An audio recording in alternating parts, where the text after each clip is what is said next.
ఇందులో ఈ ద్యులోకానికి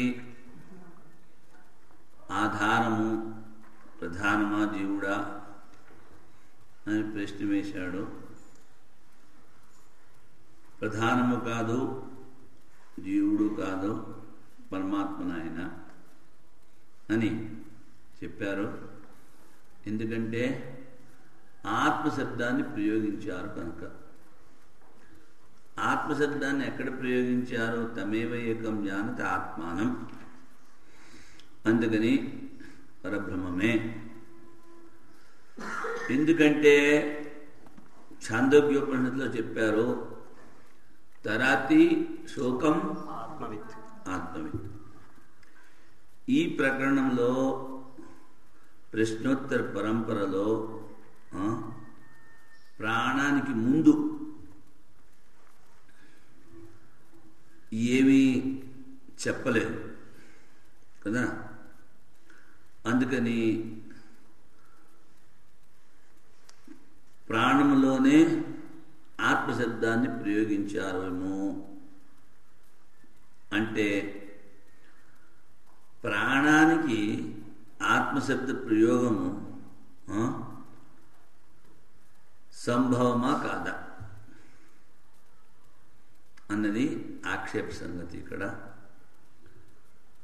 ఎందుకంటే నారదుడు ప్రశ్నలు అడుగుతూ పోయాడు సనత్ కుమారుని. సనత్ కుమారుడు జవాబు చెప్తూ వచ్చాడు, దీని తర్వాత ఇదని. ఆఖరికి ప్రాణాన్ని చెప్పిన తర్వాత నారదుడు ప్రశ్న అడగలేదు కదా. కానీ ఎవరైతే గురువో వాళ్ళు శిష్యుణ్ణి పూర్తిగా లక్ష్యం వరకు తీసుకెళ్ళాలి కనుక ఆయన అడగకపోయినా ఈయన భూమా విద్యని చెప్పాడు ప్రాణానికి ముందు. కనుక ఇక్కడ ప్రాణాన్ని ఆత్మ అనుకోవాలా అన్నది సందేహము. విషయం ఏమిటి? భూమాత్వేవ విజిజ్ఞాసితవ్య. ఏదైతే సర్వవ్యాపకతత్వం ఉందో దాన్నే తెలుసుకోవాలి. భూమానం భగవో విజిజ్ఞాస, దాన్నే చెప్పండి. ఎత్ర నాణ్యత్ పశ్యతి నాణ్య శృణోతి నాణ్యత్ విజానాతి స భూమా. ఎక్కడైతే ఇంకొక దాన్ని చూడట్లేదో, వినట్లేదో, తెలుసుకోవట్లేదో అదే భూమాతత్వము అన్న శృతివాక్యం ఇక్కడ విషయం. సంశయం ఏమిటి? ఈ భూమా శబ్దానికి అర్థం ప్రాణమా లేక పరమాత్మ?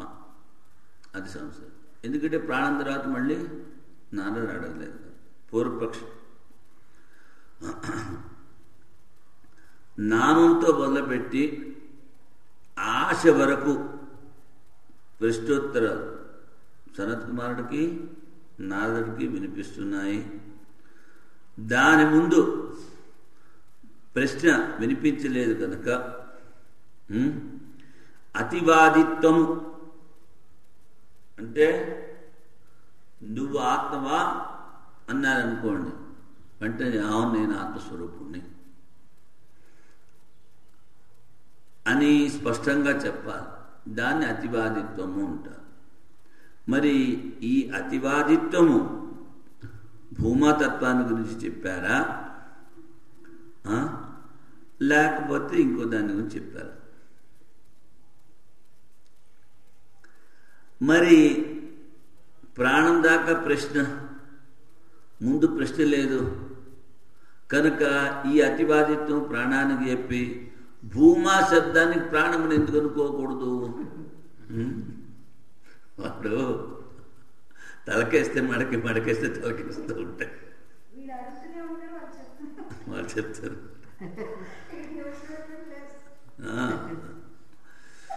అప్పుడు సిద్ధాంతి చెప్తాడు, ఏషతువా అతివదతి ఇహ సత్యేన అతివదతి.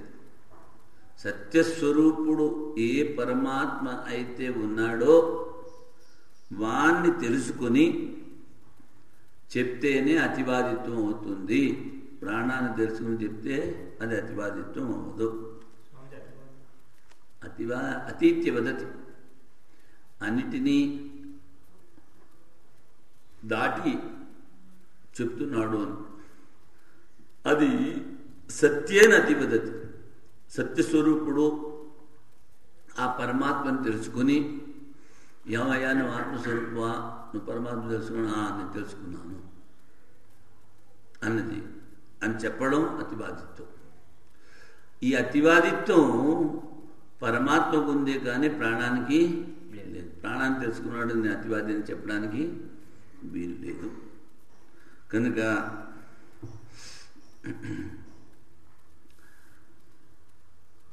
ఎందుకంటే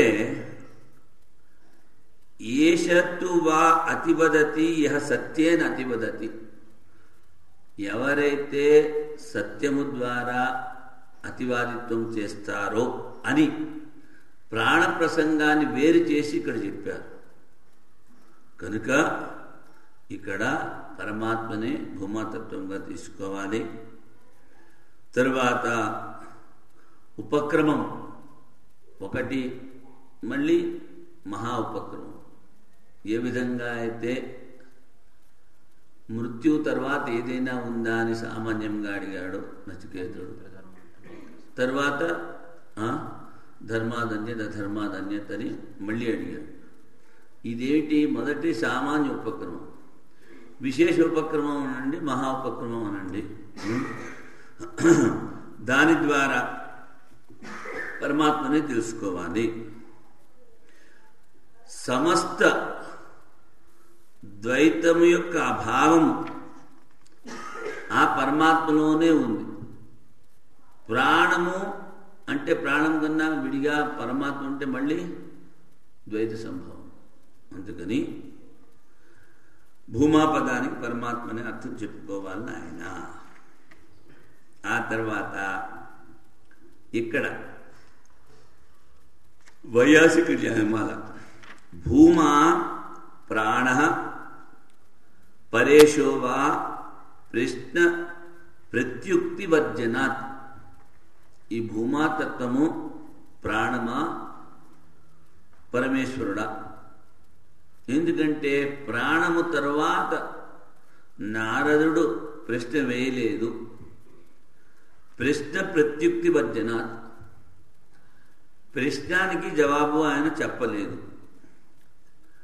ప్రశ్నకి జవాబు చెప్పలేదు కానీ తత్వం వరకు తీసుకెళ్ళి వదిలిపెట్టాడు కదా. అనువర్త్య అతివాదిత్వం భూమోక్తేశ్చ అసురేవ సహ.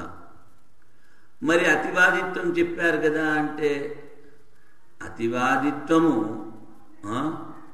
భూమాతత్వానికి చెప్పారనుకున్నాం. ఇక్కడ ప్రశ్న లేదు కనుక ఆ భూమాతత్వమే అతివాదిత్వం గల ప్రాణమును ఎందుకు చెప్పకూడదు?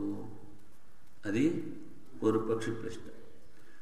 అప్పుడు సిద్ధాంతం విచ్ఛిద్య ఏషత్వితి, ఏషతు వాతి వదతి తూ, ప్రాణం కాదు నాయన.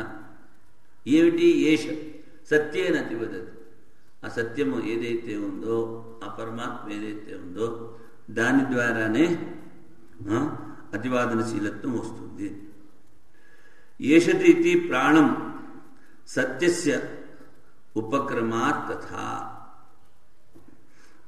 ఇక్కడ ప్రాణ ప్రసంగాన్ని విచ్ఛేదం చేసి వదిలిపెట్టి ఇంకా ముందుకు వెళ్ళారు కనుక ఇక్కడ ఈ అతివదనశీలత్వము ప్రాణాంతి కాదు, పరబ్రహ్మది.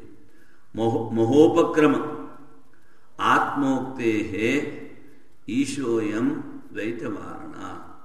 మహా ఉపక్రమము, ఈ మహా ఉపక్రమం వల్ల కూడాను ఇక్కడ పరమాత్మనే చెప్పాలి.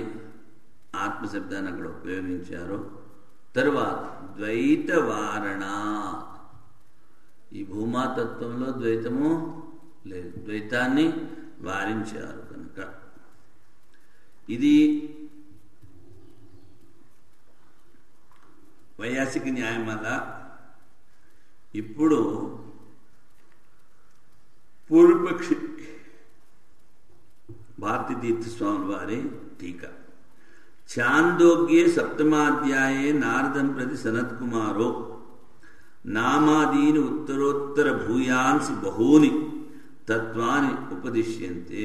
ఛాందోగ్యోపనిషత్తులో 7వ అధ్యాయంలో నారదుడికి సనత్కుమారుడు నామము నుంచి ఆశ వరకు ముందు చాలా తత్వాలను ఉపదేశం చేశాడు. నిరతిశయం భూమాను ఉపదిశతి, అతిశయ వర్జితము, ఇంకా దానికన్నా ముందు ఏమీ లేదు.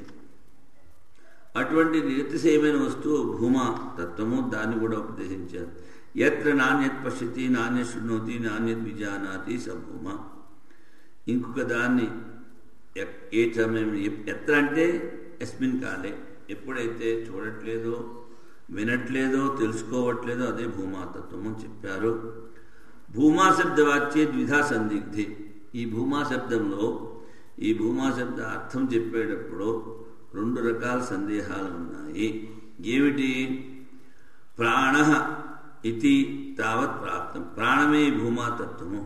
ఎందుకంటే ప్రశ్న ప్రత్యుక్తి వర్జన. నాదుడు ప్రాణం తర్వాత ఇంకేమీ చెప్పలేదు, ప్రశ్న అడగలేదు.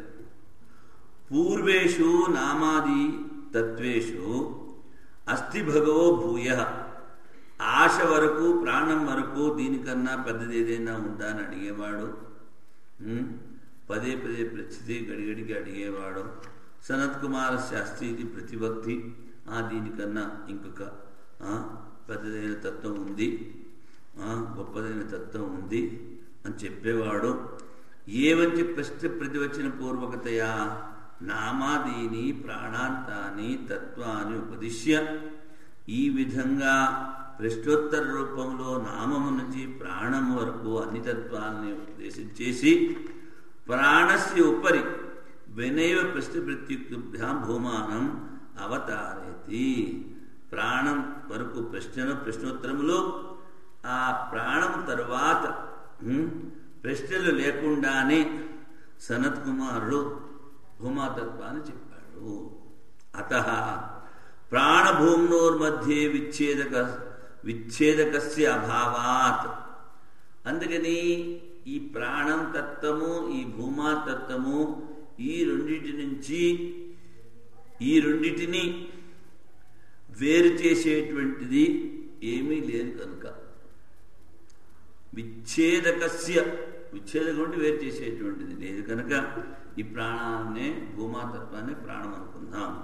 కించ ప్రాణతత్వ ఉపదిశ్య ప్రాణోపాసకతయా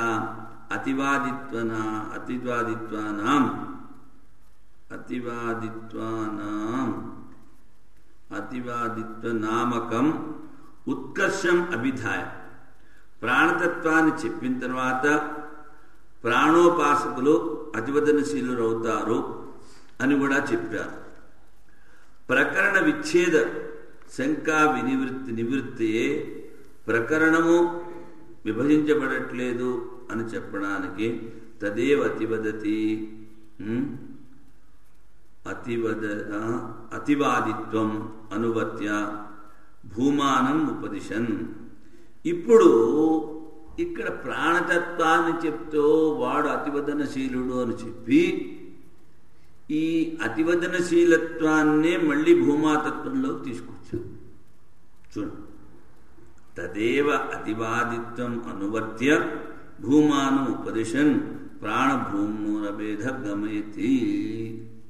అందుకని ఈ ప్రాణము ఈ భూమాతత్వము ఒకటే అనిపిస్తోంది కనుక ఇక్కడ ప్రాణాన్ని ఉపదేశించారు అని పూర్వపక్షి చెప్తే, ఇతి ప్రాప్తే బ్రూమః అయం భూమా పరమేశ్వర. ఈ భూమాతత్వము పరమేశ్వరుడే. ఎందులకు? ఏషతువా అతివదతి ఏ సత్యేనతివదతి.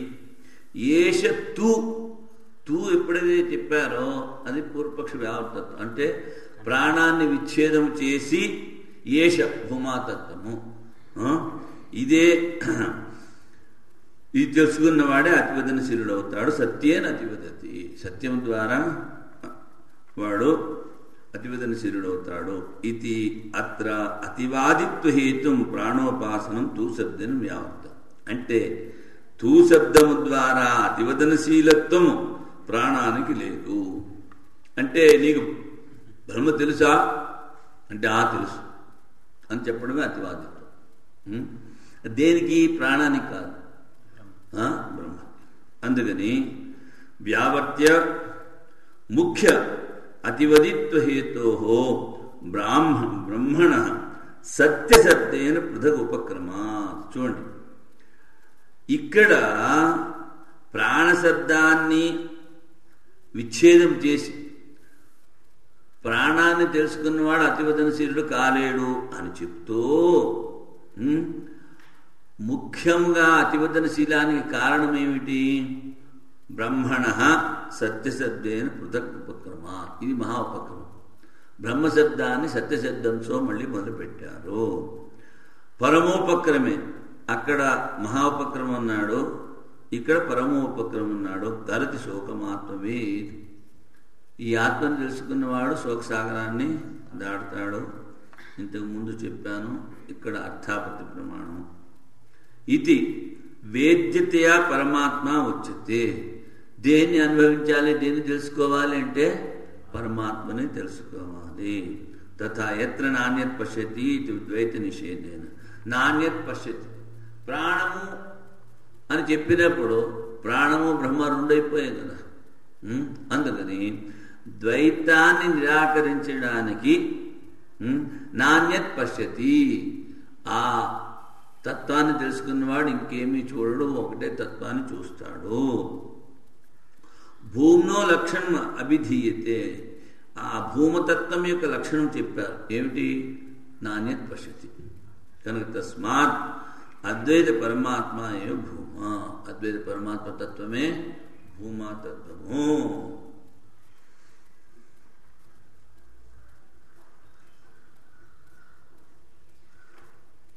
భూమాధికరణం. ఇక్కడ 76 వరకు ఉన్నాయి. 1, 2, 3, 4, 5, 6 సూత్రాలు ఉన్నాయి. 2 సూత్రాలా? అచ్చా, మధ్యలో అక్షరాధికరణం ఉంటుందా? 2 సూత్రాలు. సరే, సూత్రం భూమా సంప్రసాదాత్ అధ్యుపదేశాత్. భూమా సంప్రసాదాత్ అధ్యుపదేశాత్. భూమా సంప్రసాదాత్ అధ్యుపదేశాత్. భూమా సంప్రసాదాత్ అధ్యుపదేశాత్. భూమా సంప్రసాదాత్ అధ్యుపదేశాత్. భూమా సంప్రసాదాత్ అధ్యుపదేశాత్.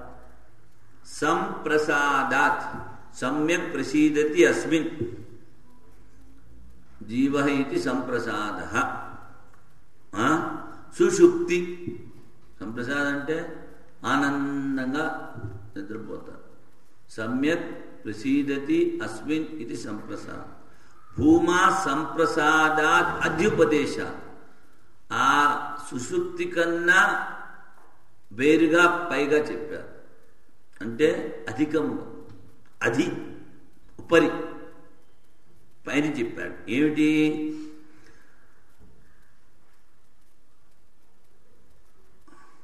ప్రాణాదధి ఊర్ధ్వం భూమినః ఉపదిశ్యమానత్వా.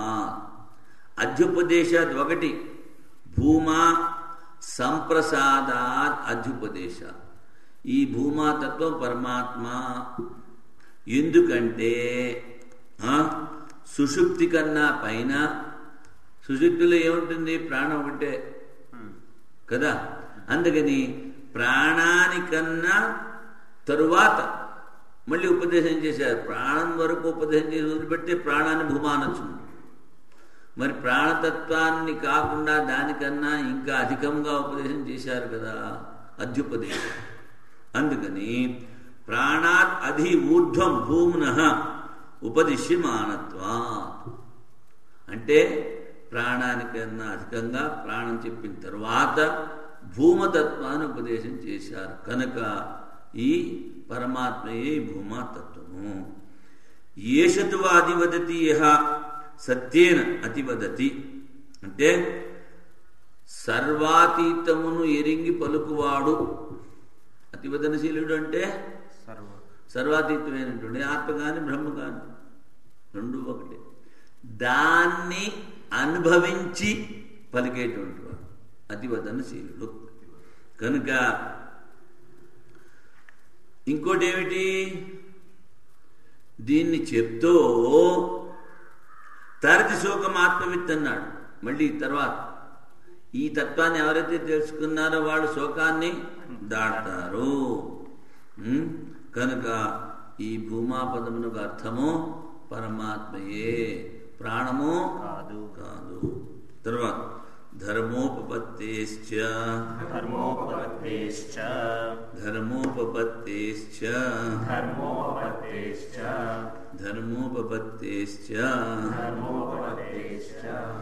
ఆ భూమాతత్వం యొక్క ధర్మములు కూడా చెప్పారు. అవి యుక్తి సంగతములు. ధర్మ ఉపపత్తేశ్చ, దేని ధర్మాలు చెప్పారు? భూమాతత్వం యొక్క ధర్మాలు చెప్పారు. అవి చాలా యుక్తి సంగతములు. ఎందుకంటే ద్వైత నిరాకరణ. ఎత్ర నాణ్యత్ పశ్యతి, దర్శనము, తర్వాత శ్రవణము, తర్వాత విజ్ఞానం తెలుసుకొనుట, ఈ సర్వ వ్యవహారముల యొక్క అభావము చెప్పారు. నాణ్యత్ పశ్యతి, నాణ్యత్ శృణోతి, నాణ్యత్ విజానాతి. ఇలా చెప్పడం వలన ఏమిటి? వ్యవహారమునకు అభావము, ఆ తత్వము వ్యవహారాతీతము. ఆ తత్వము వ్యవహారాతీతము. జనాలు సామాన్యంగా ఏం చేస్తూ ఉంటారు అంటే, వ్యవహారంలో ఉంటారు,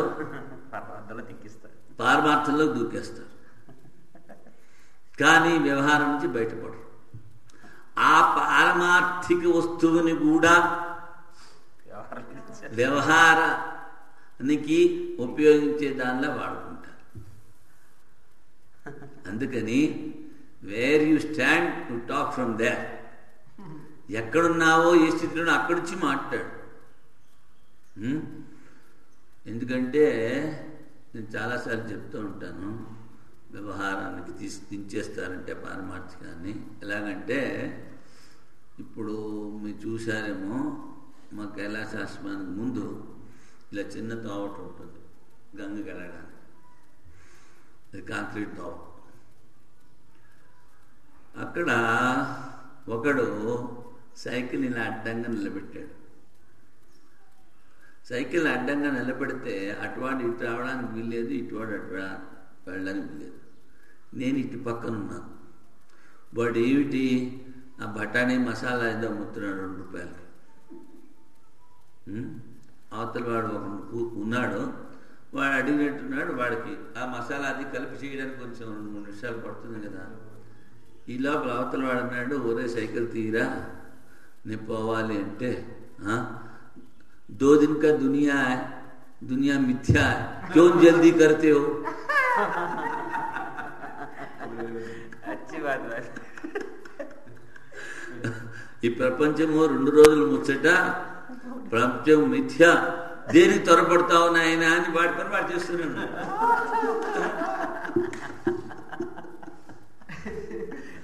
నేను ఇవ్వతుంటే వింటున్నాను. అంటే ఏమిటి, ఆ పారమార్థిక వస్తువుని కూడా వ్యవహారానికి ఉపయోగించుకుంటారు. అది కాదు, పాకివాడు కూడా మాట్లాడతాడు అక్కడ శుద్ధ వేదాంతం. విన్నాను, మర్చిపోయాను ఇప్పుడు. అక్కడ కూర్చుని వాడు పాకివాడు. వాళ్ళకేం తెలియదు అనుకోవద్దు. అందుకనే స్వామి వివేకానంద ఒక మాట చెప్పారు, మొత్తం భారతవర్షంలో ఎవరినైనా పట్టుకోండి, వీడు పాకివాడు, వీడు మాలవాడు, వీడు మాదివాడు, వీడు సాలీడు, ఏమి అనుకోదు, ఎవరినైనా పట్టుకోండి. వాడి పరతత్వాన్ని గురించి చదివితే నీ గంట సేపు లెక్చర్ కొట్టాడు. వాళ్ళు కూడా రష్యా వాళ్ళు దీనిలో 1 వేదాంతం, 2 ఆయుర్వేదం, మెడిసిన్, ఉచిత సలహా ఏదైనా కావాలంటే ఇండియాలో. అందుకని ధర్మోపపత్తేశ్చ, వ్యవహార అభావము చెప్పారు. మరి వ్యవహారం చేసేవాడు పారమార్థిక నుడికి మాట్లాడితే ఆ పారమార్థిక వస్తువుని అనుభవించగలడా?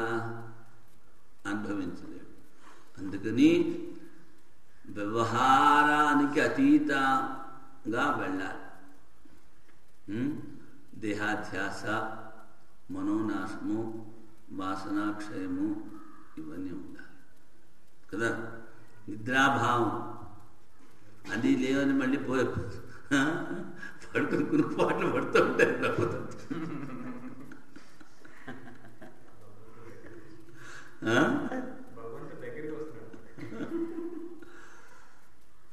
ఎత్ర నాణ్యత్ పశ్యతి అంటే సర్వ వ్యవహారాభావం చెప్పారు. యో వై భూమా తత్సుఖం యో వై భూమా తదమృతం. ఏదైతే భూమితత్వం ఉందో అదే సుఖ స్వరూపము, అదే అమరణ ధర్మ స్వరూపము. సుఖరూపత్వ అమృతత్వాదీనాం ధర్మాణం పరమాత్మని ఏవ. ఈ సుఖ స్వరూపము, అమృత స్వరూపము ఇలాంటి ధర్మాలు కలిగినది పరమాత్మ తత్వమే. అందుకనే ఇక్కడ భూమాన శబ్దానికి అర్థము పరమాత్మయే. దీని తర్వాత అక్షరాధికరణము. అక్షరాధికరణము